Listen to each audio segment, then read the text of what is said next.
कोल्हापूर पालिका शाळेतले विद्यार्थी विमानानं इस्रोमध्ये आता ते जाणार आहेत। 21 विद्यार्थी आहेत जे इस्रोमध्ये अभ्यास दौऱ्यासाठी रवाना होत आहेत। विद्यार्थ्यांना शैक्षणिक पाठबळ देण्यासाठी हा उपक्रम आता सुरू करण्यात आलेला आहे।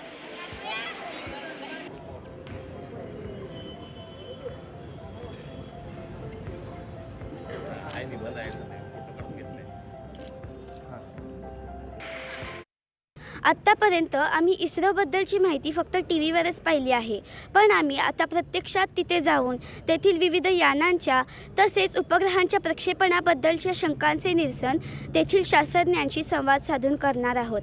अशी ही सायकलपासून मंगळापर्यंत अतिशय खडतर, चित्तथरारक आणि जागतिक यशस्वी मोहीम पार पाडणारी इस्रो या संस्थेला भेटणे स्वप्नवतच आहे आणि ती संधी आम्ही आता प्रत्यक्षात अनुभवणार आहोत। आम्ही 17 मुलं पाठवली होती। यावर्षी आपण 21 मुलं पाठवतोय।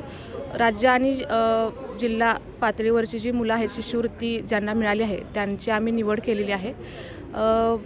2-3 दिवसांचा हा दौरा असेल। त्यामध्ये त्यांना इस्रोची जी इस्ट्रॅक म्हणून जे एक विंग आहे तिथं त्या ठिकाणी त्यांना नेण्यात येईल। तर जे सॅटेलाईट प्रक्षेपण या आधीचं जे झालेलं आहे त्याच्याविषयी तिथं माहिती देण्यात येईल। तसेच दूरसंवेदन म्हणजे नेटवर्किंग किंवा संदेशाची देवाणघेवाण कशी होते काय याबाबत तिथले सायंटिस्ट मार्गदर्शन करणार आहेत। आमचे 21 विद्यार्थ्यांना आम्ही पाठवतोय। लोकशाही मराठी ऐका, पहा, जागरूक रहा।